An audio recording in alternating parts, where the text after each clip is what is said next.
Je vais te demander de penser à quelqu'un. Imagine le prénom de la personne et imagine toutes les lettres en lettres majuscules. Donc je vois, il y a un R dedans. Ouais. Il y a un L aussi. Ok. Est-ce que tu penses à Laurent? C'est ça. C'est Voilà. incroyable. Merci pour ton sourire. Tan Long Bak est un homme aux 1000 talents, monteur renommé de publicité, vidéaste, photographe, influenceur et magicien. Un jour, un magicien dans un magasin m'a fait un tour de magie avec une pièce. Il a fait disparaître une pièce. Je suis tombé amoureux de la magie à partir de ce moment-là. Je suis quelqu'un qui est timide, introverti. C'était ma façon à moi de communiquer avec les gens quelque part. Il eut l'idée de combiner toutes ses passions pour inventer quelque chose d'unique, le photomentalisme. Je devais prendre des photos d'artisans. Et à un moment, je sors la caméra et est-ce que vous pouvez sourire? Vous souriez là? Oui, je souris. Je souris bien là. Tiens, je pourrais tenter un petit tour de mentalisme. Et là, il y a la magie qui se passe. La vraie magie. Il y a le sourire, mais c'est pas n'importe quel sourire, c'est un sourire d'émerveillement. Il décide de parcourir le monde pour capturer ces moments magiques et les partager sur les réseaux sociaux où il rencontre un succès phénoménal.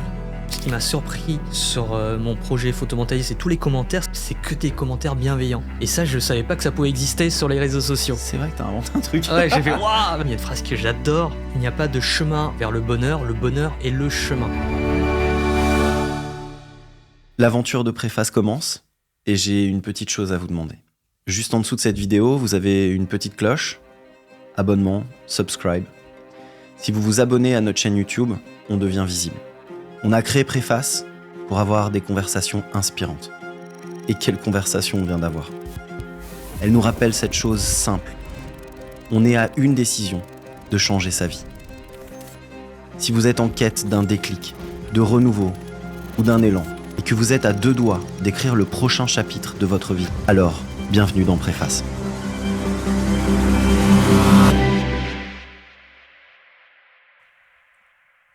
Tan, je suis hyper heureux de t'avoir avec nous. Très content de te revoir, Paul, parce que ça fait presque des années, j'ai envie de dire. Ouais, non bah ouais, pas loin, ouais. Pas loin, oui. Et En fait- la dernière fois, j'étais ici, derrière, là, à la Ouais. place de là où il y a la régie que je vois ici. Et ouais, c'est il y a Alors plusieurs pour ceux années qui déjà, savent ouais. pas, c'est vrai que je l'ai jamais dit, mais on est dans la cave de chez moi. Les gens ne savent pas forcément. Une belle cave. Très, très Une belle cave. Et effectivement, juste à côté, on pourra même faire des petites images pour montrer. On a la salle de montage où toute l'équipe est là. Et ben, pour le coup, normalement, on est plutôt derrière la caméra, derrière des écrans d'habitude. Et Ouais. pour le coup, tous les coups, tous les deux, on passe devant. Ouais, oui. Normalement, je fais. Pardon de te couper. Non, je t'en prie. Normalement, je préfère être derrière la caméra. Enfin, derrière. Enfin, vous avez compris, pas devant l'objectif, mais derrière l'objectif, justement, Ouais. parce que j'ai plutôt du mal à me voir en vidéo et timide devant tout le monde. Je suis quelqu'un d'introverti. Et c'est pour ça que je préfère être derrière. Et c'est ça qui est hyper touchant, c'est qu'on sent cette timidité. Mm. Et que t'as. Et en plus, je pense que le fait qu'on se soit croisés au fur et à mesure des années, je t'ai vu évoluer. Alors, oui, quand tu m'as connu. Énormément. Bah ouais. on va y revenir, ouais, mais plus c'est que ça. vraiment. Ouais, j'ai vu un homme. D'ailleurs, c'est ce que j'ai mis. Là, j'ai mis 1000 vies, tu vois. 1000 J'ai vies, écrit ça. Et j'ai toujours l'impression que tu fais partie de ceux qui se réinventent, qui se cherchent et qui s'écoutent artistiquement. Et je crois que c'est vraiment quelque chose qui est très fort à envoyer comme message. C'est que suivre cet instinct, on va essayer de comprendre d'où ça vient et comment tu t'as évolué dans tout ça. Ouais. Alors, commençons par les choses simples. Tan, tout le monde orthographie mal ton nom. T'as vu, je m'en amuse d'ailleurs pour savoir qui c'est qui me connaît. Enfin, les gens qui me connaissent vraiment et puis même les gens qui me connaissent vraiment font la faute. Ouais. Donc Tan, en plus mon prénom, c'est pas Tan, c'est Tan Long. C'est vrai. Ouais. Parce que alors pourquoi tout le monde m'appelle Tan? C'est un choix que j'ai fait moi parce que c'est plus simple pour tout le monde de m'appeler Tan, qui est déjà original comme prénom.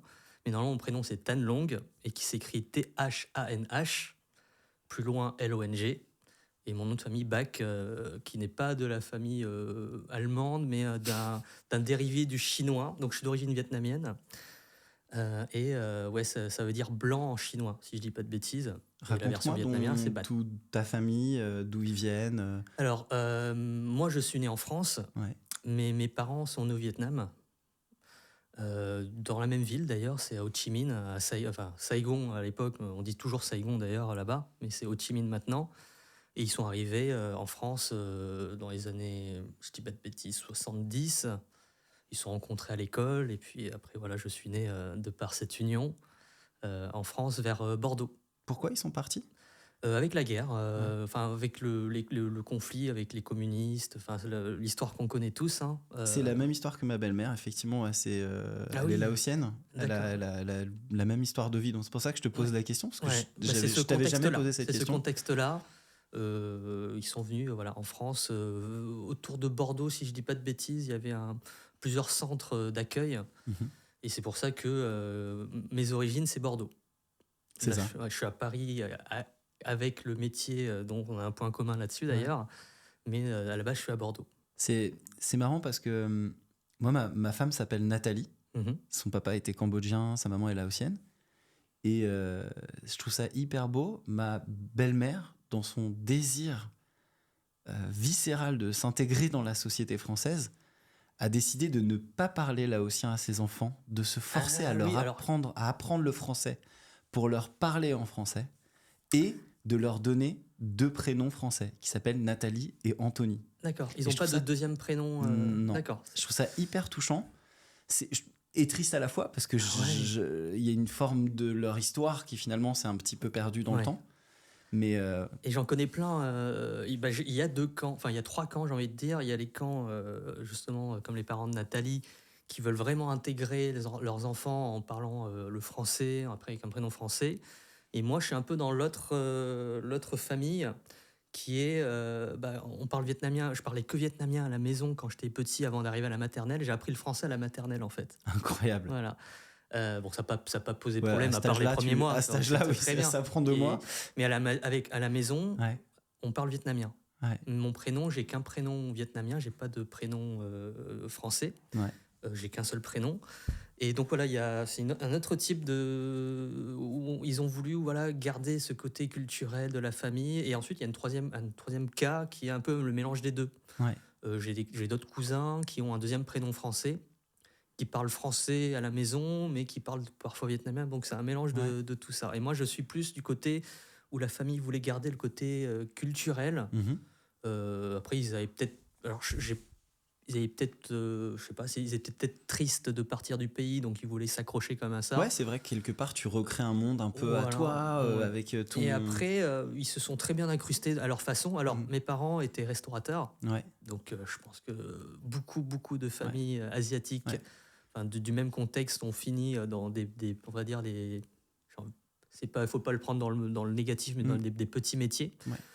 Et ce qui est marrant, pour rebondir à ça, c'est que ce soit mes cousins, moi, mon petit frère, les parents voulaient qu'on soit ingénieur, docteur, avocat, des métiers qui, dans l'inconscient collectif, c'est des métiers haut gradés, on va dire. Mais j'ai vécu dans ça. À la base, moi, si j'avais pas suivi ma propre voie, j'aurais peut-être fini docteur. C'est une... Docteur du mentalisme. Oui, alors ça. Docteur, t'as fait mieux que ça, t'as inventé ta propre spécialité. Oui, voilà, j'ai pris ma propre voie et je me suis créé ma propre voie, c'est vrai. Mais j'adore la science. C'est lié aussi, d'ailleurs, on parlait tout à l'heure du mentalisme, la magie. J'adore tout ce qui est un peu puzzle et tout. Donc c'est pour ça que je dis docteur. C'était vraiment un truc que je voulais être. Je voulais être docteur, résoudre un problème. Donc le corps humain, la psychologie, ça m'intéressait vraiment. Donc si je devais suivre la voie que les parents voulaient me donner, ça aurait été docteur. D'ailleurs, tous mes cousins, qui sont un peu au-dessus de moi, sont ingénieurs. Je crois qu'ils sont tous ingénieurs, je réfléchis, mais ingénieurs ou architectes. Il y en a un qui avait fini un peu architecte. Et moi, je n'étais pas le vilain petit canard, mais j'étais quelqu'un qui aimait bien être dans son... Alors, je retourne en arrière, je suis quelqu'un qui est timide, introverti, et je joue beaucoup sur mon imagination.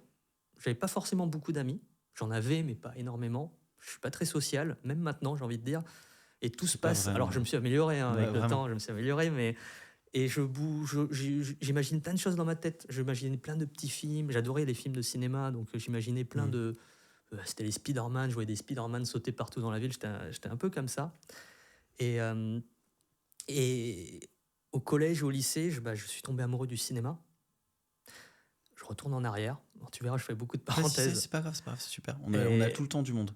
Et tout début, vers ma première vraie passion, c'était vers mes 10 ans. Et c'était la magie. Il y a un magicien David Copperfield, c'était... Wow, c'était une de mes questions. Quelle est ta rencontre avec la magie? David Copperfield, je pense. Ouais. La télévision, il y avait David Copperfield qui passait à la télévision, je ne sais plus sur quelle chaîne. Il avait fait disparaître la Tour Eiffel. La Tour Eiffel. Non, pas la Tour Eiffel, la Statue de la Liberté. La Statue de la Liberté. La Statue de la Liberté, il se mettait à voler, il passait la muraille de Chine. Wow, on se dit, wow, et c'était de la magie, c'était pas une fiction. Je dis, c'est peut-être possible. Ouais. On était là. Et un jour, un magicien, dans un magasin, m'a fait un tour de magie avec une pièce. Il a fait disparaître une pièce. Je fais, waouh, c'est génial. Et après, il m'a dit, si tu veux, tu peux l'acheter. Il y a une cassette derrière. Et à ce moment-là, je me suis dit, on peut acheter le secret. De la magie. On peut acheter le secret. Et à ce moment-là, je suis tombé amoureux de la magie parce que j'ai acheté je demandais à ma mère, toute une journée au début, elle voulait pas. Et puis elle dit, peut-être que c'est pas juste une lubie. Voilà. Et je suis tombé amoureux de la magie à partir de ce moment-là. La magie, je faisais ça à mes amis. C'était ma façon à moi, étant introverti, rentrer en contact timide, socialement. De communiquer avec les gens quelque part. Même maintenant, encore une fois, même si c'est amélioré. Et au collège, je suis tombé amoureux d'un autre truc qui est aussi du monde de l'illusionnisme. En général, c'est le cinéma. Avec le cinéma, je me suis rendu compte, c'est la même chose en fait. C'est des trucs qui n'existent pas. Enfin, c'est de l'illusion. Mais avec des bouts de ficelle, on arrive à faire un monde extraordinaire, à faire croire ce qu'on veut, quelque part. Et du coup, je commençais à explorer ce monde-là avec Windows Movie Maker. Très bien. Et un petit téléphone Nokia qui filmait à l'époque, ces petits Nokia avec une petite caméra. Et je faisais des petits films comme ça. C'est une petite musique, un film. Et je voyais qu'en faisant une coupe de montage, je fais, waouh, mais c'est génial. On a l'impression qu'on est dans... Je sais plus ce que j'avais fait. Et j'ai vu la magie, le pouvoir du cinéma. Et là, je suis tombé amoureux du cinéma. Ouais. Et à ce moment-là, je me suis dit, le métier que je veux faire, j'avais 2 choix dans ma tête, dans mes rêves. C'était soit être magicien, soit être réalisateur. Voilà. Donc et au final, j'ai fini par faire du montage. Parce qu'on s'est connus. Comment parce que t'es quelqu'un de très humble. C'est gentil, merci. C'est vrai. Pour moi, tu es un des meilleurs monteurs avec qui j'ai eu la chance de travailler. Et on s'est rencontrés dans une grande société de production qui s'appelle Quad, où tu es rentré stagiaire. Stagiaire, oui. Je pense qu'on s'est rencontrés un tout petit peu après, mais c'était vraiment, je pense, à ce moment-là qu'on s'est croisés. Et il y a un monument de la publicité qui a vu en toi quelque chose d'exceptionnel. Et donc c'est Bruno Aveillant, qui a marqué l'histoire de la pub au fer rouge et pour longtemps, je pense, qui est vraiment un talent immense. Vraiment un grand maître. Ouais. Un grand maître de la publicité à qui on doit des films incroyables. Je lui demanderai l'autorisation d'utiliser peut-être quelques-unes de ces images dans ta présentation sur des films que vous avez fait ensemble. Et à l'époque, tu vas me raconter cette rencontre. C'est vrai que les monteurs ou les monteuses sont des gens qui, dans ce moment-là de l'histoire de la pub, on va dire, il y a une dizaine d'années, c'était des gens un petit peu plus âgés déjà. C'était des gens qui avaient plus d'expérience, des gens qui me faisaient peur naviguaient. d'ailleurs. Ils me faisaient peur parce qu'ils étaient tous âgés. Ouais. J'ai dit, waouh, l'expérience, ils avaient tous 10 ans, 15 ans d'expérience. C'est vrai que j'avais cette image-là. Ils naviguaient entre le cinéma et la publicité pour les plus grands monteurs. Oui. Et il y avait quelque chose de très hiérarchique. T'avais vraiment un monteur qui arrivait dans sa grande salle et puis t'avais une armée d'assistants. T'avais une armée d'assistants qui préparait les choses. Ouais. Et tu faisais partie de ces assistants. Et raconte-moi ce qui s'est passé alors, parce que tu avais l'amour de tout ça. Alors, je continue mon histoire en gros. Donc, passion du cinéma. Donc, j'ai choisi le cinéma. Parce que je me suis dit, être magicien, c'est peut-être être un peu trop saltimbanque. C'est l'image que j'avais du magicien. C'est le magicien dans la rue qui fait des trucs, qui gagne de l'argent. Alors que le cinéma, c'était peut-être un peu plus concret en termes de métier. Donc, j'ai décidé d'embraser le cinéma. J'ai presque un peu oublié la magie d'ailleurs en embrasant le cinéma, et je voulais faire du cinéma. Et comment j'ai convaincu mes parents ? C'est parce que au lycée, je faisais plein de films et il y a eu je sais plus comment on appelle ça, enfin, en tout cas un responsable du lycée qui m'a repéré et qui m'a proposé de faire des films pour le lycée. Génial. Voilà. Et du coup, j'avais fait des petits films pour le lycée, pour la classe, j'avais fait des films de fin d'année. Et mes parents étaient là, ils ont vu l'impact que ça avait. Enfin, moi aussi, j'ai vu l'impact que ça avait sur la tous classe, les sur la relations. classe, avec les parents d'élèves. Enfin, il y avait des centaines de personnes qui applaudissaient. Je vois la force que ça a, la force émotionnelle que ça peut donner de faire quelque chose de vidéo audiovisuel. Et mes parents, ils ont vu ça, ils ont dit, bon, Banco, on te donne ta chance. Et là, c'est là que j'ai fait mes études en audiovisuel, dans un BTS option montage à Bordeaux. Et à la fin de ce BTS, il faut faire une année de stage dans une entreprise. Et du coup, moi, j'ai fait mes recherches et j'avais un rêve qui était... Je fais, oh là là, c'était l'époque de Louis Vuitton. T'as quel âge? T'as 20 ans? 21 ans à l'époque? Ouais, quand tu rentres sorti de stage. À l'époque, j'avais... quand tu rentres 19, en stage. 20, oui, c'est 20. Ça, Ouais, 20 20 ans. 20 Je crois que je t'ai croisé, t'avais 21 ans, 20 je crois, un truc comme ça. Ouais. Ça remonte déjà, mais c'est 20 ans. quelques semaines. Et j'avais un rêve, c'était... j'étais tombé amoureux d'une pub qui était peut-être déjà sortie avant. Alors, je crois que je l'ai vue au cinéma. Je sais plus si c'était à la même époque ou si c'était une vision de l'esprit. Mais c'est la pub Louis Vuitton de Bruno Aveillant. Je fais, waouh, c'est génial ce qu'il fait. J'ai regardé ses autres travaux. Je fais, waouh, mais c'est génial ce qu'il fait. Et je me suis renseigné, j'ai vu qu'il travaillait à la société Quad. Donc, j'ai envoyé... c'était même pas moi, c'est quelqu'un qui m'avait aidé pour être stagiaire à Quad. Donc ils ont accepté, je fais oh, c'est génial et tout. Et c'est là que j'ai fait un stage de quelques mois là-bas. Et que c'est là que je me suis fait repérer par l'équipe, notamment Marc Bernard, qui m'a dit ah ben toi, viens nous voir après tes études. Donc après mes études, je suis allé à Quad. Enfin, je me rappelle plus le nom des sociétés. Bon, il y avait, on va dire Quad. Et donc j'étais stagiaire dans un monde inconnu, avec des monteurs, c'est génial, des réalisateurs, c'est génial. J'ai dû croiser Bruno Aveillant. Alors Bruno Aveillant, à l'époque, il s'est calmé depuis. À l'époque, il travaillait... jour et nuit. Et surtout nuit. C'est-à-dire qu'il arrivait vers 18h, 19h parce qu'il avait autre chose à faire encore, peut-être un autre tournage ou un autre montage. Et le soir, il avait cette aura du oula. Quand il rentre dans la salle, tu te dis putain, je rentre dedans, je suis pas sûr d'en sortir vivant. Pas qu'il est méchant, mais qu'il a cette aura-là. Donc voilà, c'était l'aura qu'il avait. Et donc j'étais assistant. Et la chance à Quad, quand on est assistant, en tout cas à cette époque-là, c'est qu'ils aimaient bien donner des petites missions pour des showreels, par exemple. Pour des showreels ou pour des bandes démos, donc des montages des montages pour présenter le travail des réalisateurs. De réalisateurs ou de la société en elle-même. Et là, c'était un showreel, du coup, pour Bruno Aveillant. Donc, ils ont demandé qui veut le faire. Moi, j'ai fait, je veux bien le faire. Et du coup, je l'ai fait.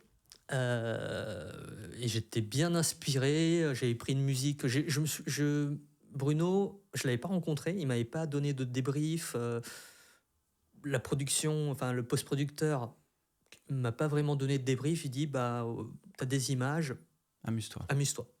Du coup, moi j'ai pris ma sensibilité, qui est une musique qui était une musique de Max non, c'était pas Max Richter, mais c'était du genre de Max Richter, donc plutôt minimaliste et tout. Enfin voilà, j'ai un goût pour ce type de musique.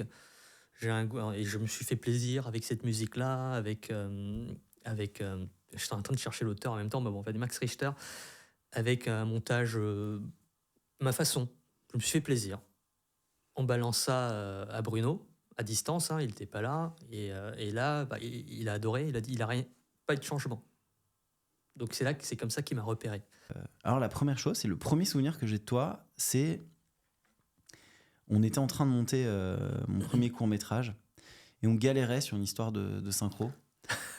Et t'es arrivé comme ça, et tu marchais dans le couloir, un peu débonnaire comme ça. T'es arrivé, tu fais ah non, mais je sais moi ce qu'il faut faire en fait, on va faire ça. T'as cliqué, ça faisait 20 minutes que tout Quad, ça faisait 2 jours que tout Quad se cassait les neurones dessus. Je me rappelle encore du problème, c'était sur un logiciel de montage.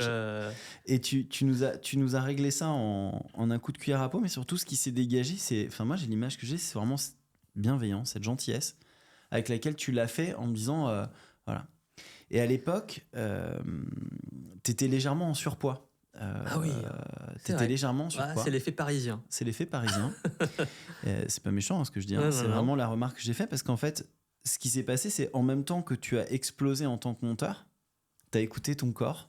Ouais. Et quand je te parle de 1000 vies, c'est que t'es passé de ce garçon qui découvrait la vie parisienne et ses joies à une machine de guerre de sport. Et je rigole pas parce que tu m'as impressionné par tes performances, notamment en CrossFit. Oui, le CrossFit, c'était l'époque, c'était le début de quand le CrossFit commençait à être connu en France, d'ailleurs vers 2015.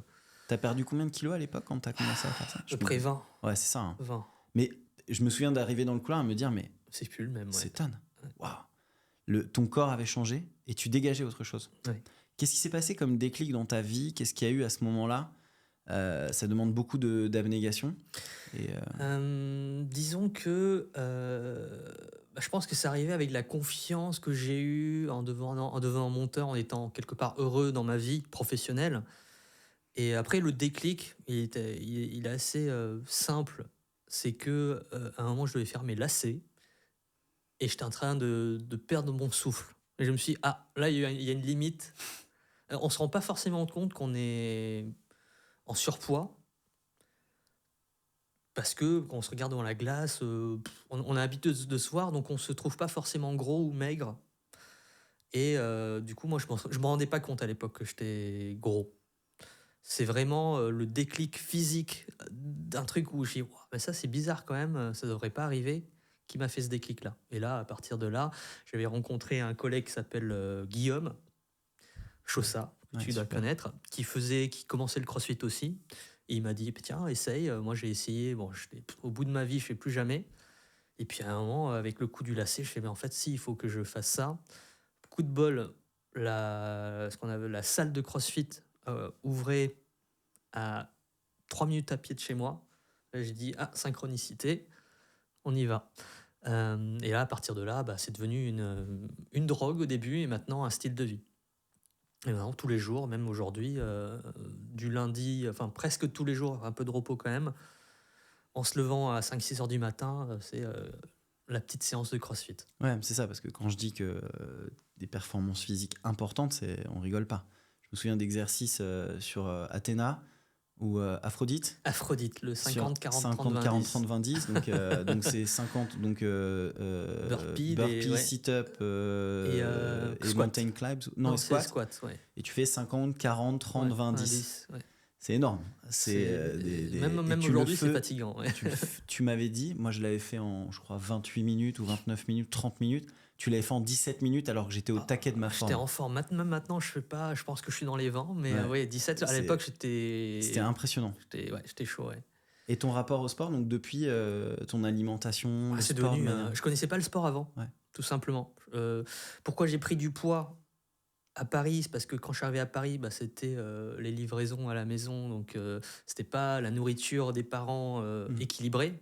Je mangeais autant qu'avec mes parents, mais et en fait, donc le sport, ça m'a surtout aussi appris à mieux manger, parce que ce qui fait perdre du poids, c'est pas forcément le sport, c'est aussi et surtout la nutrition, la diète, comme on dit, qui va derrière. Et ça, c'est toute une philosophie de vie, c'est un style de vie qui est à apprendre, et ça, je suis tombé amoureux, parce qu'après on se sent bien, forcément, bien dans son corps, bien dans sa tête. Alors j'ai eu des effets de yo-yo, ça arrive, mais toujours quand même cet esprit du sport, du corps sain, esprit sain. Est-ce que tu as ritualisé d'autres choses dans ta vie? Tu médites? Alors, j'aimerais bien méditer, mais je ne m'y mets pas forcément. Tu fastes, des choses est-ce qu'il y a d'autres choses que tu as ritualisées? J'ai pas forcément de rituel, à part essayer de me lever tôt le matin, parce que j'ai l'impression que ça a changé ma vie le moment où je me suis dit, tiens, je vais me réveiller tôt le matin. Parce que au moment où on va au travail, surtout dans notre métier où on arrive vers 10h au bureau, on a déjà fait toute une vie, plein de trucs. C'est vrai, Le cerveau, quand on réfléchit, c'est le matin. Toutes les idées viennent de là, en tout cas pour moi, en fonction des personnes. Et moi, c'est s'il y a une seule discipline que j'ai, c'est essayer de me réveiller tôt le matin. Et le reste, je suis quelqu'un qui aime bien être dans l'impro quand même. Donc j'aime pas trop être dans des carcans ou avoir un truc toujours. Donc à part le truc du matin où je fais mon sport, pourquoi je le fais le matin? C'est parce que je sais que je vais le faire. Mhm. C'est fait, voilà. Alors que si c'est le soir pour moi, j'ai peut-être 10 000 raisons de trouver une moins le faire, excuse ouais. pour finalement j'ai pas le temps parce que c'est pour ça que je me suis mis à cette limite. T'es passé donc, franchement, assez honnêtement, à 21 ans, devenir le monteur d'un des plus grands réalisateurs Ouais, à mes français, yeux, mais ouais, peut-être oui. même du monde. Hein. On parle Ouais, ouais, très, très d'un grand. réalisateur qui a été Ouais. primé Plein de fois, immensément. immensément, ouais. Et il y a une étape derrière qui est ce qui nous retrouve, enfin ce qui nous fait nous retrouver aujourd'hui, qui a été une découverte pour moi. Je vais te dire la Pour vérité. beaucoup, hein. Pour beaucoup, j'étais tranquillement en train de regarder mon Insta, et là, je vois Montane là qui arrive et qui met en Tu le place vois, cette tu m'entends, narration. je pense. Ah, qui t'entend, Ouais. je t'entends. Et qui crée cette narration. On va en reparler, mais t'as inventé quelque chose. Et en une semaine, je pense même que je dois pouvoir retrouver les captures d'écran. En fait, c'est rare de se réjouir autant. En fait, c'était un truc un peu silencieux. J'étais heureux pour toi. Parce qu'en fait, quand C'est tu gentil. trouves quelque chose qui te ressemble autant, Ouais. qui est tellement unique, je me souviens d'en parler à ma femme, lui dire c'est génial, il a trouvé son truc. Et je voyais les abonnés, mais je me disais, mais c'est pas possible, mais ça va s'arrêter quand? Ça a affolé, ouais. C'était un délire. Je crois que dans la semaine, t'es passé de C'était 3000 à 20 000. La semaine d'après, t'étais à 80 000. La semaine d'après, t'étais à dans son pic, 200 000. sur Instagram, c'était 10 000 abonnés par jour pendant C'est quelques jours. Moi, je comprenais incroyable. plus, ouais. Et on le vivait avec toi. Ouais. Alors Et, moi, je le vivais bien, ouais. Et tu sentais l'amour des Oui, gens. surtout. Des gens. T'es arrivé avec une vague d'amour à donner. Ouais. Avant de parler de ça, est-ce que c'était le désir initial de donner cet amour ou pas? Alors, oui et non. C'était pas prévu. Je m'attendais pas à autant de... Enfin, à avoir un tel accueil de la part des gens. Non, je m'attendais pas à ça. Parce qu'il faut savoir que, comme beaucoup des gens de notre métier, on fait notre métier, mais on aime bien faire plein de choses à côté. Donc moi, je faisais plein de choses à côté. Donc peut-être des clips, des petits courts-métrages. Et comme j'avais une passion, vidéo, des trucages vidéo, oui, je faisais plein de trucages. Ma fille me parle encore de cette vidéo où tu offres ton cœur. Ouais. Oui, ça s'appelait les Méliès. Et c'était l'époque de Zach King qui aimait bien faire des vidéos voilà, de ce genre. Et moi, j'adore ça. Je suis un geek. Hein. J'adore tout ce qui est technologie, tout ce qui est trucage.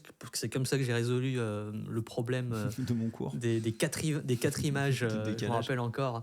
Et voilà, je suis geek et j'aime bien partager aussi. Ça, c'est un truc que je me suis découvert, c'est l'amour du partage. C'est pour ça aussi que je donne souvent des cours. Je donne beaucoup des cours, notamment en Suisse, parce que j'adore donner une passion. C'est plus qu'un partage d'un savoir, c'est la passion du savoir. J'aime bien voir les étoiles dans les yeux des élèves. À la fin, ils ont envie de faire du cinéma parce que, et pas forcément, il nous a appris ça. Non, il nous a donné envie de faire du cinéma. Et ça, j'adore. Et l'amour, il y a un truc qui remonte dans mon enfance aussi, c'est que ma famille, ça tu le sais pas, est liée, je sais pas si tu connais le maître Thich Nhat Hanh. Non. Voilà, c'est un maître zen qui est décédé maintenant et qui a fait un village je sais pas en Aquitaine, c'est un peu à côté, qui s'appelle le village des Pruniers. Donc c'est un village, ou des villages d'ailleurs, où il y a des nonnes, des moines, et ça prône le zen, la conscience du temps présent. Et ma famille est liée à ce... En fait, c'est suivi d'ailleurs par des millions et des millions de personnes, hein, Oprah Winfrey, c'est vraiment... les gens suivent cette philosophie, j'ai envie de dire, parce que c'est sur l'instant présent, c'est le bonheur. La gratitude. La gratitude. Le maître, il disait, par exemple, il y a une phrase que j'adore, c'est qu'il n'y a pas... Alors, il faut que je le fasse dans le bon ordre. Il n'y a pas de chemin vers le bonheur est le chemin. C'est-à-dire qu'il ne faut pas le chercher, le bonheur. Là, on le vit, quoi. C'est l'instant présent. Et je suis quelqu'un qui est beaucoup dans l'instant présent. Alors, je dis que ma famille est liée parce qu'elle a aidé à créer ce village, en fait. Parce que ma grande tante, donc la sœur de ma grand-mère, est celle qui seconde ce maître. Et quand j'étais petit, chaque été, quasiment, j'allais dans ce village. Alors, je faisais des bêtises, hein, je ne méditais pas. Hein, à 5-6 ans, je faisais des bêtises. D'ailleurs, quand je vais là-bas, il fait « Ah, c'est toi, le petit qui nous faisait des tours de magie », parce que je leur faisais des tours de magie aussi. Donc, ils me donnent toujours des tours de magie, mais j'ai vécu dans cette atmosphère de la bienveillance, surtout. De la bienveillance, de l'instant présent, de donner. C'est-à-dire que là-bas, on se dit bonjour en faisant comme ça. Mhm. C'est-à-dire que c'est comme un lotus qu'on offre à la personne. Mhm. On offre. Quand on dit bonjour, on offre avant tout quelque chose aux gens. Et ça m'a bien... alors aujourd'hui, je ne médite pas et je ne suis pas bouddhiste, mais j'ai quand même gardé cette bienveillance et l'importance de la bienveillance. Et ça, je l'ai toujours eu avec moi et c'est pour ça que j'aime bien le partage. Quand j'étais assistant ou monteur, même quand je suis monteur, tu me vois tout le temps dans la salle des assistants. C'est pas pour me trouver des amis, c'est parce que j'aime bien leur donner des conseils, de partager. Et du coup, je me suis perdu par rapport à ta question qui était Non, par rapport à... c'était lié à le don Oui. de donner. Le don de donner. Ça vient un peu de là. J'interromps un tout petit instant cet épisode. Si vous aimez ce que vous êtes en train de regarder ou d'écouter, il y a quelque chose que vous pouvez faire qui peut tout changer pour nous. C'est simplement de vous abonner. Juste en dessous de cette petite fenêtre, vous verrez, il y a une petite cloche. Subscribe, s'abonner. Si vous pouvez cliquer dessus, ça change tout pour la visibilité de Préface. On vous en remercie infiniment. Retour à l'épisode. Alors, on va parler de ton projet. D'accord. Exactement, pour que les gens le comprennent parfaitement. Ouais. Définis avec tes mots ce qu'est ton projet. Le projet du photomentalisme, c'est de capturer en photo l'émerveillement des gens. Grosso modo, c'est ça, ce que j'appelle moi le sourire sincère. Et comment j'arrive à capturer ce sourire sincère, c'est en faisant une expérience de mentalisme. Donc deviner une pensée, j'essaie de les surprendre par une expérience de mentalisme. Et quand ça marche, parce que ça ne marche pas à 100%, il y a une surprise. Oh, le fameux waouh, où le filtre disparaît à ce moment-là. Et ce moment-là, je le capture en photo. Donc quelque part, tu dis les mots qui reviennent, c'est émerveillement, moment présent. Ouais. En fait, c'est quelque part plein de choses qui s'alignent. La magie, le mentalisme, finalement. Ce projet-là, en fait, quand j'ai eu l'idée, je me suis dit, mais ça mélange tout ce que j'aime bien en ce moment. Parce que il y aura peut-être d'autres passions, peut-être pas le sport dans ce projet-là, mais sait-on jamais. Mais oui, ça mélangeait l'amour de la rencontre des gens. Étant introverti, j'aimais bien me challenger dans la rue à faire des tours de mentalisme. Pas forcément filmé, mais je faisais déjà ça. Des fois, je faisais des vidéos où je faisais du mentalisme. Des fois, voilà. Mais rencontrer les gens. On a travaillé ensemble sur un film publicitaire en Afrique du Sud. Et la dernière fois, donc, le producteur m'a rappelé. Et on avait un projet, il me disait est-ce que tu pourrais rappeler là, ce monteur qui fait des tours de magie Il se rappelle pas de mes films, mais il se rappelle de mes tours. Si, évidemment du film qu'on avait fait ensemble. Oui, c'était des Allemands, l'équipe allemande. Je me rappelle avoir fait ça. Et tout le monde se souvient. Et c'est vrai que c'est des choses auxquelles on est tous hyper sensibles. Oui. C'est tu crées une rupture dans le quotidien. C'est ce que tu fais d'ailleurs. Tu arrêtes des gens dans leur errance, des fois jolie, tu vois, où ils sont assis sur un banc, où ils sont dans la rue, où ils sont en train de marcher. Et c'est vrai que ta douceur de ce que tu es dans la vie, mais les gens à l'aise, c'est pas du tout une agression. On le ressent déjà plus dans les trucs. Tu fais excusez-moi. Ouais. Alors on te voit jamais, mais on voit ta main. Oui, parce que tu portes en fait, qu'on comprenne en fait, tu portes sur toi une GoPro. Une GoPro, ça dépend. Des fois c'est sur la lanière, des fois c'est ici. Maintenant j'ai même des lunettes au cas où. Tu vois, j'ai des lunettes pour filmer. Tu nous filmes là en ce moment? Non, là je filme pas. Sinon tu verrais une petite lumière. D'accord. Mais ouais, j'ai tout pour filmer la personne. Donc une GoPro, ça marchait très bien. Et oui, l'idée, c'est de rentrer quand même dans la bulle des gens et de montrer que... pourquoi je voulais faire ce projet ? C'est parce que, paradoxalement, j'ai du mal avec les réseaux sociaux. Quand je regarde des TikTok, Instagram, j'ai l'impression que, ok, il y a des trucs marrants et tout, mais c'est un peu... lavage de cerveau, toujours dans l'humour, ou au contraire dans la négativité. Ouais, c'est vrai. Et moi, je voulais... Il manque quelque chose de vrai quand même dans tout ça, de vrai. Parce que, d'authentique. Je crois que c'est ça qui a beaucoup plu aux gens. C'est dans cet univers où effectivement on est dans le paraître, encore plus sur Instagram. On dit souvent oui, essaye pas de comparer ta vie avec le meilleur moment de vie de quelqu'un. Tu vois ce que je veux dire ? Ou quelqu'un qui fait croire que c'est le meilleur moment de sa vie. Parce que ça nous ramène à une forme de médiocrité supposée, alors que, comme tu le dis, l'instant présent est déjà une richesse. Mais c'est vrai que ça te fait te comparer. Et je crois que le fait que tu arrives à utiliser cet outil et à capter quelque chose de complètement pur et de complètement sincère fait juste du bien aux gens. Je les ai matés en boucle. J'ai pas réussi à suivre le rythme aujourd'hui. Hein. Parce que t'es une machine. T'es une machine. Oui, comme je monte rapidement, oui, ça va forcément, tu t'as nourri en plus tout ça. Mais vas-y, raconte-moi la première fois que t'as mis en œuvre ça. Alors la première fois, j'avais déjà l'idée de... Je me suis dit, en fait, parce que je faisais déjà du mentalisme à part, je faisais déjà un peu de photos à part, et je me suis dit, tiens, pourquoi je ne mélangerais pas tout ça un jour ? Mais je ne savais pas encore comment. Et parmi un de mes boulots, je devais prendre des photos d'artisans. Alors j'ai l'habitude de filmer des acteurs, des modèles qui savent poser, mais je n'avais pas forcément l'habitude de prendre des gens qui n'ont pas l'habitude de poser. Et à un moment, je sors la caméra, je fais des photos, et je leur demande à un moment de sourire devant la caméra parce qu'il y a besoin d'un portrait d'eux dans le magazine. Et est-ce que vous pouvez sourire ? Et là, le sourire, j'ai remarqué que c'était pas du tout le sourire que j'attendais. C'était le sourire. Vous souriez là ? Oui, je souris. Je souris bien là.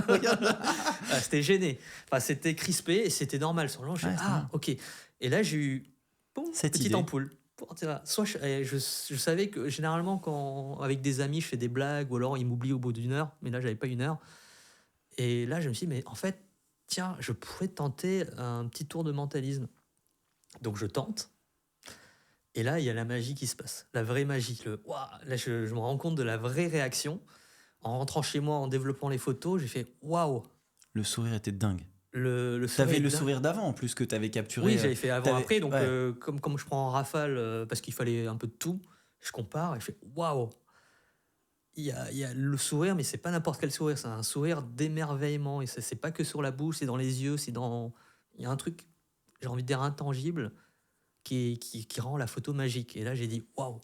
Et là, il y a eu la petite ampoule qui a fait en fait, c'est ça qu'il faut que je fasse. Et j'étais à peu près en Suisse quand j'ai fait ça. C'est pour ça que je donnais des cours en Suisse. Et j'ai dit dès que j'ai une après-midi, j'avais déjà une GoPro parce que, comme étant geek, j'ai toujours tout sur moi. Et là, je me dis tiens, on va tenter ça. Et là, je fais une première vidéo. Et des fois, on se rend pas forcément compte tant qu'on ne l'a pas monté. Là, je le monte, la petite musique. Oui, puis la magie du montage. La magie du montage, c'est très subtil aussi. Mais tu mets tout dedans. Oui, il y a tout. La réal, le montage, le mentalisme, la photo, l'émerveillement, l'amour, la sincérité, l'authenticité, le changement de soi. Ouais. En fait, dans ce projet, il y a tout toi qui se cristallise. C'est ça. C'est ça qui est beau, en fait. Et je crois que c'est ça qui émerveille les gens. C'est comme une recette de cuisine auquel les gens n'auraient jamais pensé, une association d'ingrédients. Tu vois ce que je veux dire ? C'est une espèce d'invention, quoi. Et même moi, j'étais waouh, mais c'est trop bien. Par accident. C'est génial. C'est par accident quelque part. C'est que je savais que je voulais aller dans cette direction-là, mais il manquait la petite étincelle, et l'étincelle, c'était ce shooting avec des artisans, et c'est bon, je l'ai. Alors attends, avant qu'on aille plus loin, j'aimerais que tu me décrives ce que c'est exactement le mentalisme, tu vois, parce qu'on a parlé de magie. Les gens qui connaissent ton travail, mais c'est quoi le mentalisme ? Et d'ailleurs, j'aime bien reposer la question pour avoir un peu l'avis des gens. Qu'est-ce que pour toi, c'est quoi le mentalisme ? L'image du mentalisme, pour toi, c'est quoi ? En 2-3 mots. C'est la capacité à lire une information ou d'engager la personne à penser qu'elle a pensé elle-même quelque chose. Ok. À travers des signes physiques. Okay. Des micro-signes physiques. Okay. Alors moi, la définition que j'ai, parce que tous les mentalistes, ils ont un peu leur propre définition, si tu rencontres d'autres, tu verras.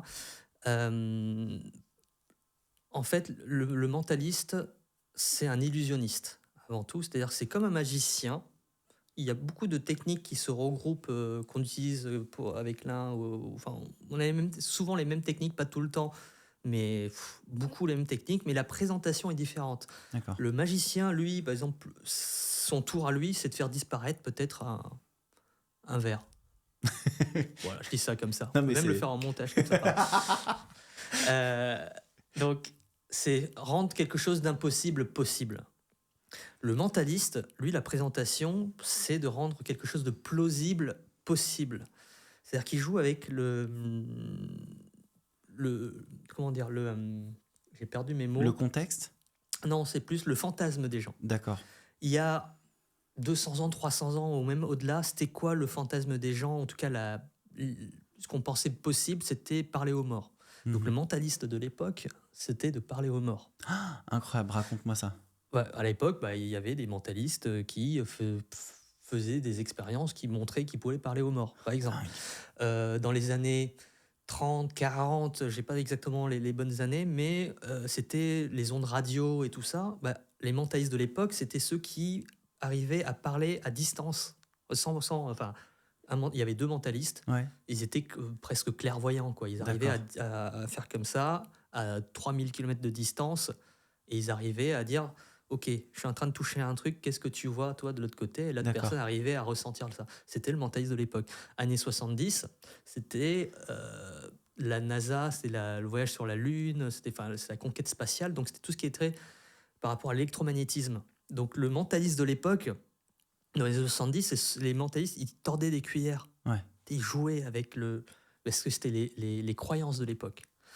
À partir des années 2000 jusqu'à de nos jours, les croyances de l'époque, de notre époque, c'est beaucoup sur le pouvoir du cerveau, le non-verbal. Ouais. C'est un peu nos fantasmes à nous maintenant. On essaie de se surpasser. On parle beaucoup de santé mentale. Donc le fantasme d'aujourd'hui, c'est tout ce qui a trait au cerveau.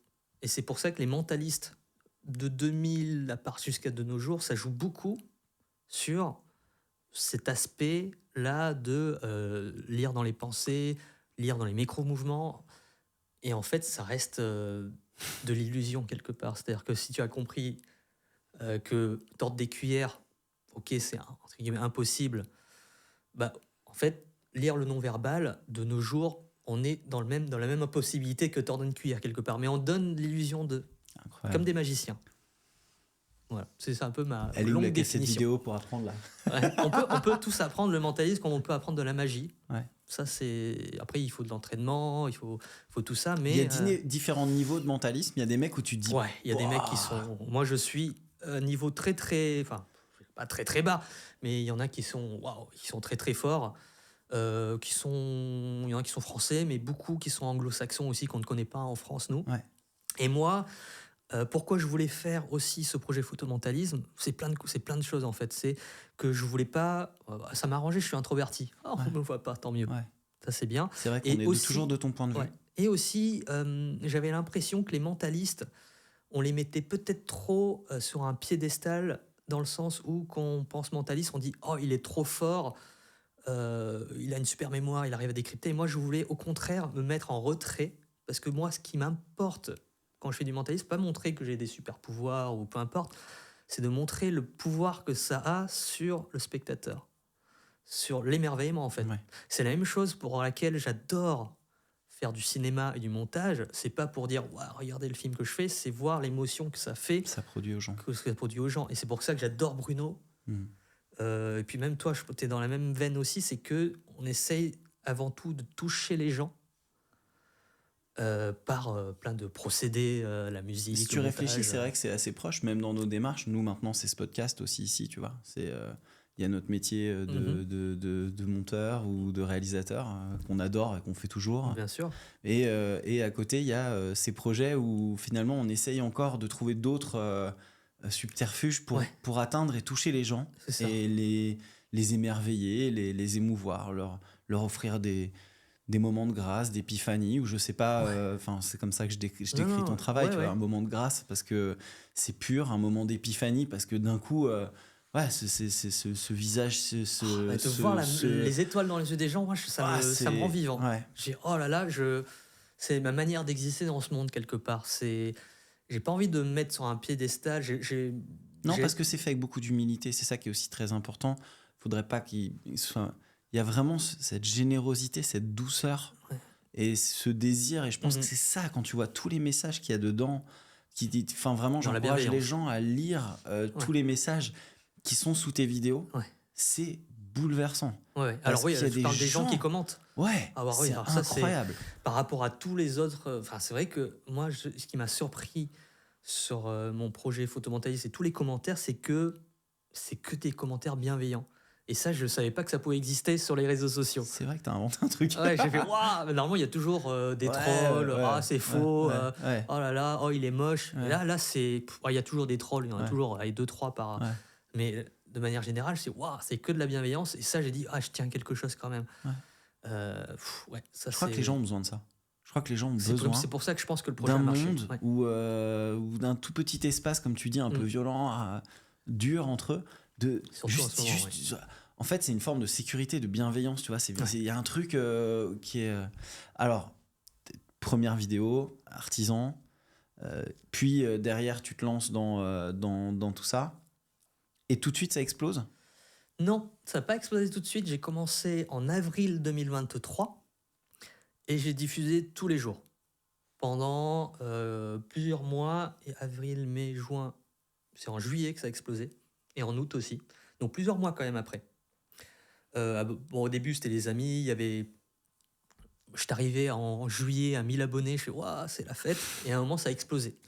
Ça a explosé parce qu'il y a eu 2-3 vidéos qui sont devenues virales d'un coup. Je me souviens, ouais. Alors, des fois, on ne sait pas pourquoi. Ouais, je me suis posé la question. Qu'est-ce qui fait la différence ?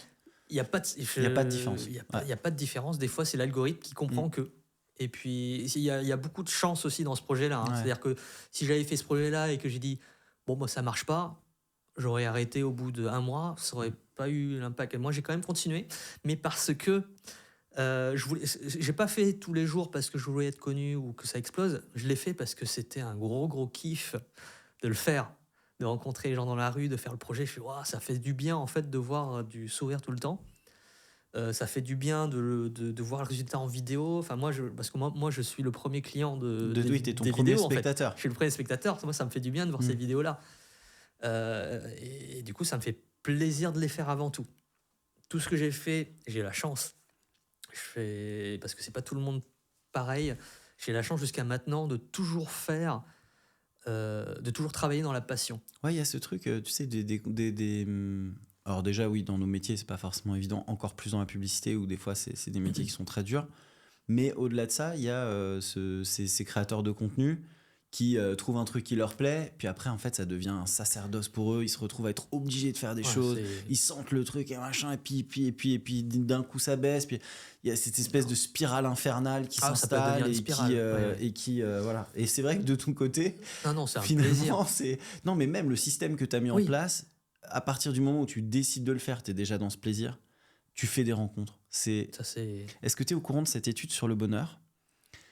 C'est une étude qui a été menée par Harvard, qui a commencé en 1938, je crois, et qui dure jusqu'à aujourd'hui. Ok, non, je connais pas. Qui a été faite sur 4000 personnes tout au long de leur vie et tout au long de la vie de leurs descendants. Et qui ne s'arrêtera pas. Et ils étudient quels sont les facteurs du bonheur.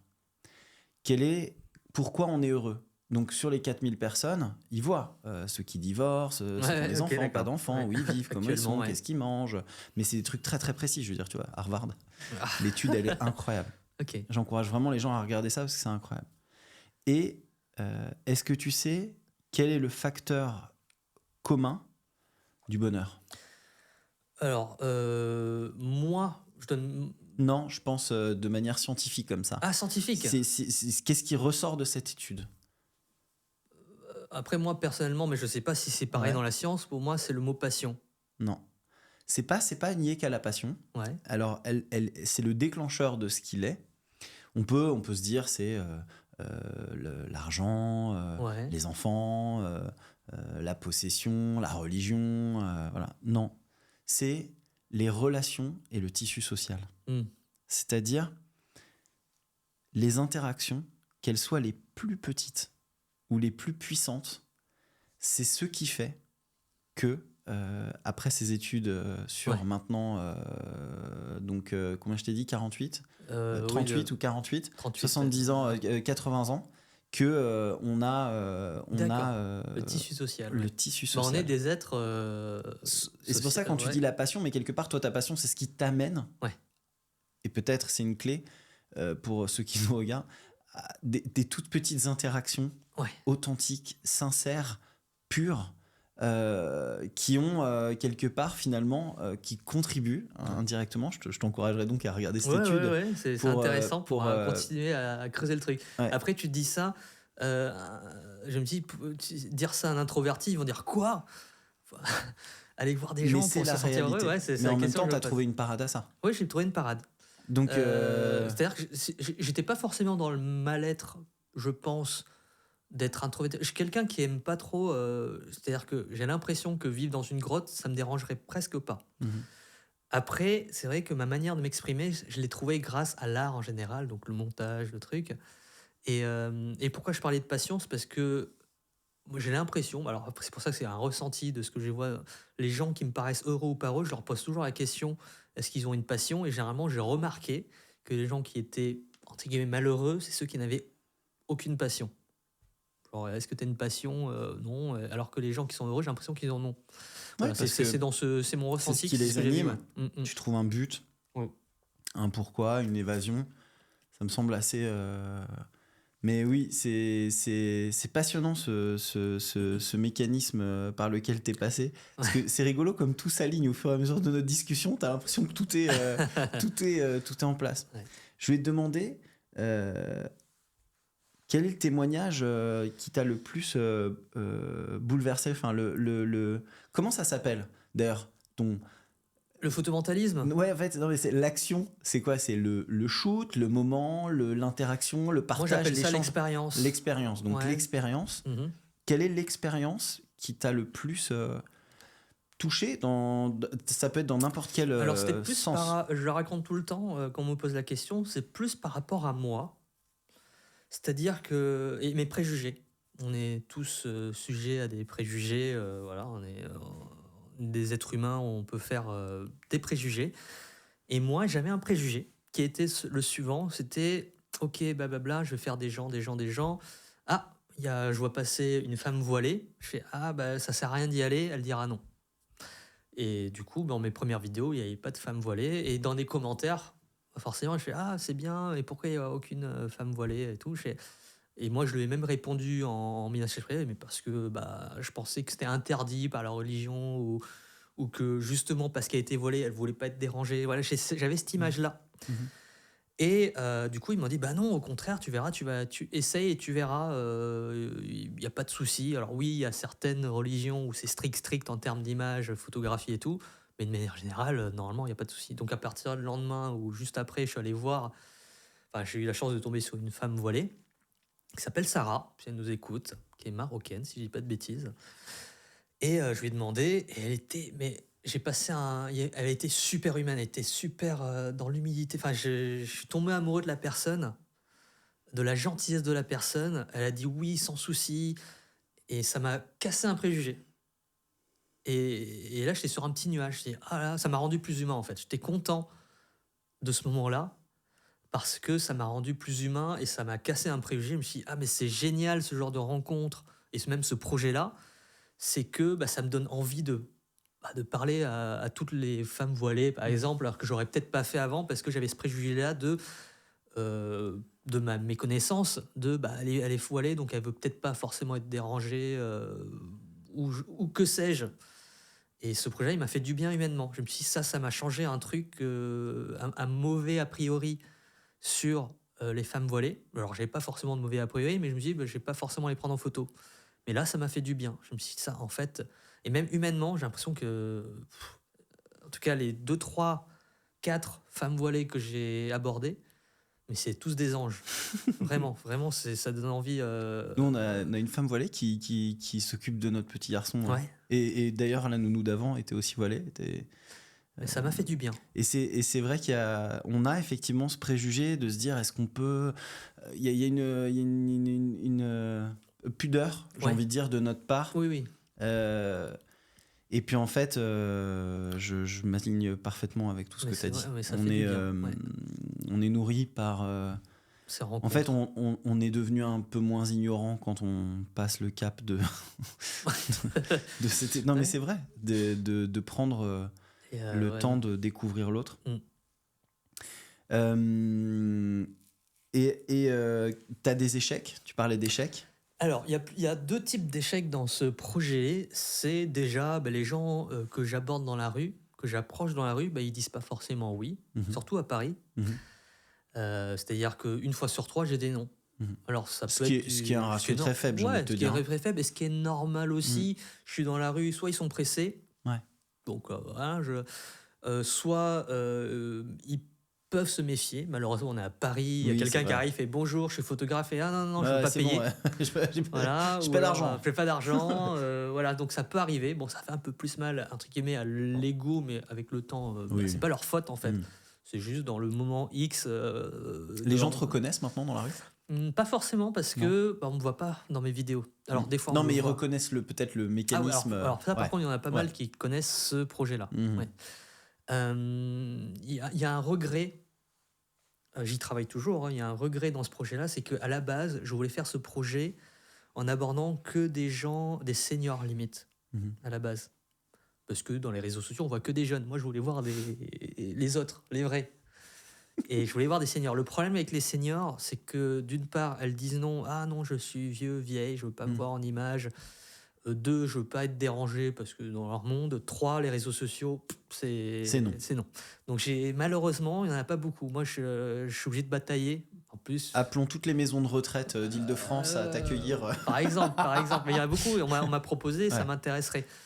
Mais ouais, et par contre, les peu de fois où ça marche, donc ça se compte, j'en ai peut-être une vingtaine, mais pour moi, c'est mes moments préférés aussi, les seniors, parce que à la base, c'était pour eux que je voulais faire ça, et pas forcément pour les jeunes. Alors, il y a plus de jeunes parce qu'eux, ils disent oui tout de suite, et ça m'arrange moins, voilà, c'est plus simple. Mais les personnes âgées, ouais, les seniors, j'essaie d'en faire de plus en plus, mais c'est pas si simple, de par la peur de leur propre image et des réseaux sociaux. Et l'échec, l'autre échec? Et l'autre échec, c'est quand j'arrive pas à deviner quelque chose. Ça arrive aussi. Alors, ça arrive pas souvent. Ça arrive une fois sur 20, je dirais. Mhm. Parce que je prends mon temps. Et puis, des fois, je fais 2-3 expériences avant de commencer. Il y a beaucoup de travail. Donc, voilà. Et ça, on les voit pas forcément sur les réseaux. Donc, on a l'impression Et que j'ai moi, tout le est-ce temps. que je fais partie d'une catégorie de personnes sur qui tu pourrais avoir une erreur? Est-ce que tu es capable de le déterminer en me regardant là? En te connaissant, alors tout à l'heure, on a parlé, j'avais fait des tours juste à toi d'ailleurs, pour voir si ça pouvait fonctionner. Ça peut fonctionner. D'accord. On pourra faire une expérience maintenant ou après. On Vas-y, verra c'est là. parti, faisons une Ok. expérience. Alors, l'expérience, ça va être la suivante. Je vais te demander de fermer les yeux, Mhm. ok, et de garder le silence. Et l'expérience, ça va être la suivante. Je vais te demander de penser à quelqu'un à qui tu aimerais dire merci. Ok, me dis rien pour l'instant, reste dans le silence. Imagine le prénom, alors pas le statut, mais le prénom de la personne, donc pas papa, maman, mais le prénom. Et imagine toutes les lettres en lettres majuscules. Ça va être très visuel dans ton esprit. Donc je te laisse le temps de faire ça. Et moi, je vais prendre un appareil photo qui est là. Laisse les yeux fermés. Et dès que tu vas ouvrir les yeux, je vais te demander de répondre juste par oui ou par non. Et de rester concentré sur le prénom de la personne. J'ouvre les yeux. Ouais. Juste oui ou non, hein. Essaye de faire ça. Donc je vais en profiter, j'ai un appareil sur moi, il y a une belle lumière ici. Donc je vais demander de fixer l'objectif comme si c'était un écran de cinéma. Je vais faire juste un réglage comme ceci. Je fais 2-3 photos. Et je vais te demander de penser au prénom de la personne. Donc tu imagines toutes les lettres à l'intérieur. Et tu imagines aussi le visuel de la personne, si c'est un homme, si c'est une femme. Ok. Donc je vois déjà que c'est un homme. Est-ce que c'est un homme? C'est une chance sur 2. C'est une chance sur 2. Tu penses pas à ta femme déjà, parce que D'accord. tu pourrais dire merci à ta femme. Ok. J'aimerais bien que tu imagines que cette personne est au loin, à l'intérieur, et que tu essaies de l'appeler. Genre si c'était Nathalie, tu fais Nathalie, mais c'est pas Nathalie, hein, c'est un homme, et dans ta tête, tu essaies de l'appeler un peu plus fort.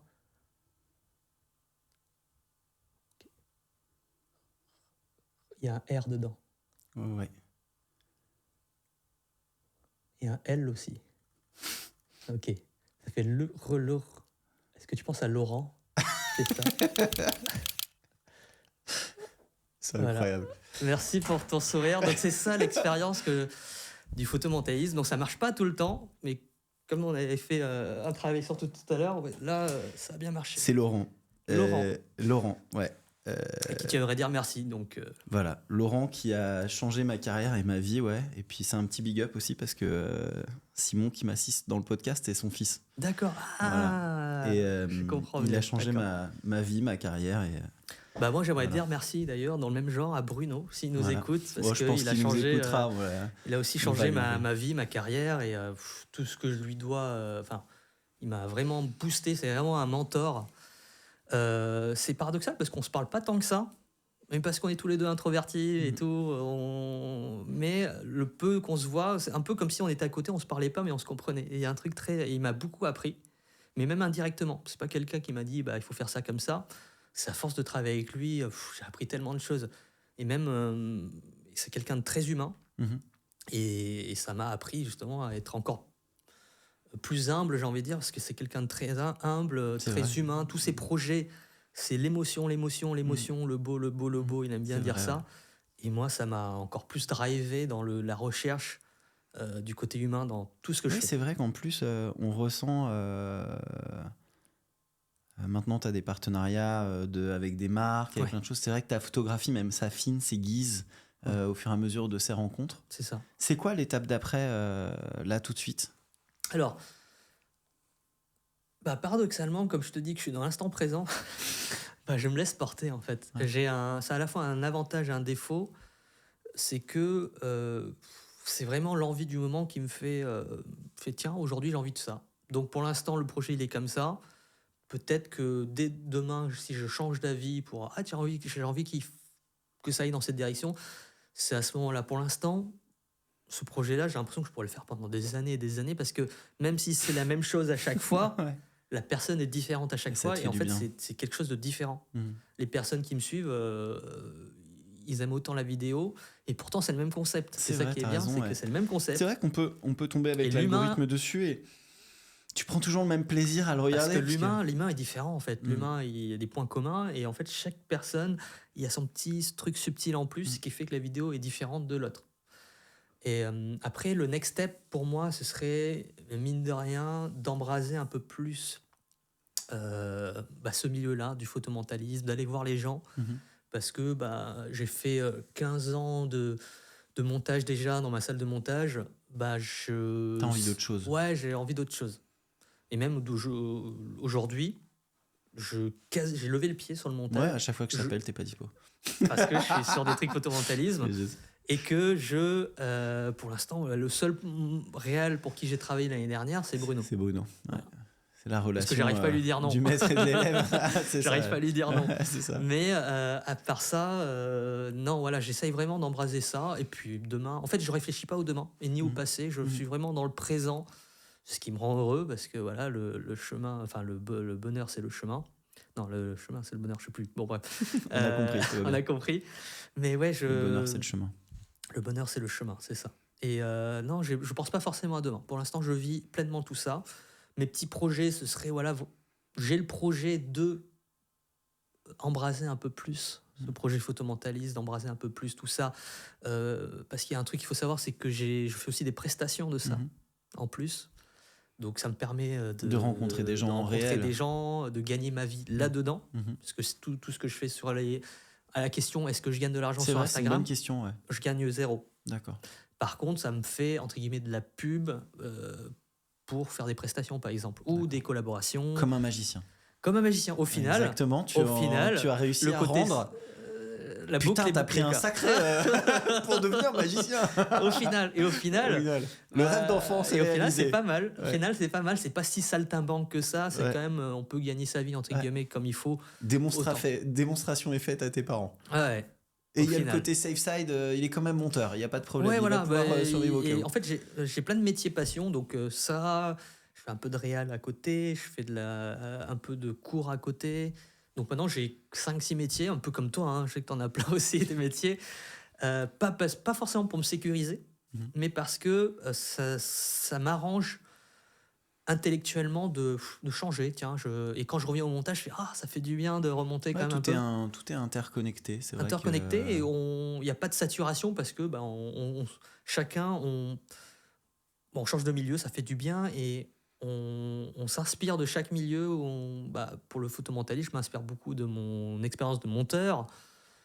Quand je suis en expérience de photomontaïsme en prestation, il y a d'autres. Mes parents étaient restaurateurs et je travaillais quand j'étais petit aussi en tant que serveur. C'est ce qui m'a aidé aussi à ce côté approcher les gens d'ailleurs. Ouais. C'est le skill que j'ai eu à force de servir les gens dans la bienveillance, dans la politesse. Et c'est ça qui m'a appris à approcher les gens facilement aussi.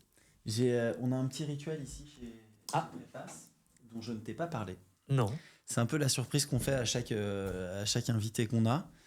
À l'intérieur de cette boîte, on a un peu notre petit trésor,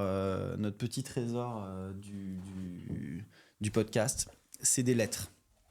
C'est des lettres qui ont été écrites par tous les invités précédents. Ok. Et le principe, c'est...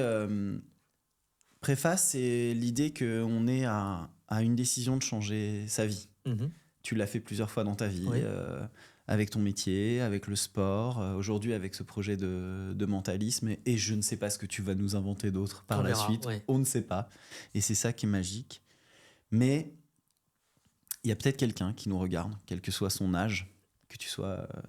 c'est pas une décision, elle n'a pas d'âge, cette décision, elle peut se faire tout jeune ou en étant senior. On demande à nos invités d'écrire une lettre à cette personne qui a de toi de changer sa vie, mais avec ta perspective à toi, de lui écrire un mot, de lui écrire quelque chose qui ait une impulsion, une dynamique pour aller de l'avant. Et cette lettre, elle sera disponible en téléchargement sous le lien, sous la vidéo. Okay. Ouais. Et on te demandera ensuite de lire cette lettre pour que les personnes qui sont non-voyantes puissent aussi la voir. Bien sûr. Et voilà, si ça te va. Ouais. On va finir l'épisode là-dessus. Ok. Je te remercie 1000 fois d'être venu jusqu'à moi avec toute cette bienveillance, avec ce projet magnifique, à tout ce que tu es et fais de beau. Et voilà, merci pour tout. Merci Paul. Cet épisode touche à sa fin. Et comme je vous le disais au milieu de l'épisode, si vous aimez ce que vous venez de regarder ou d'écouter, un abonnement peut tout changer. Il y a donc la petite cloche subscribe juste en dessous. Plus vous êtes nombreux à vous abonner, plus le podcast rayonne. N'hésitez pas à partager l'épisode à vos amis, à vos proches, aux gens à qui vous pensez quand vous regardez cet épisode de Préface. Un grand merci et à bientôt pour un nouvel épisode.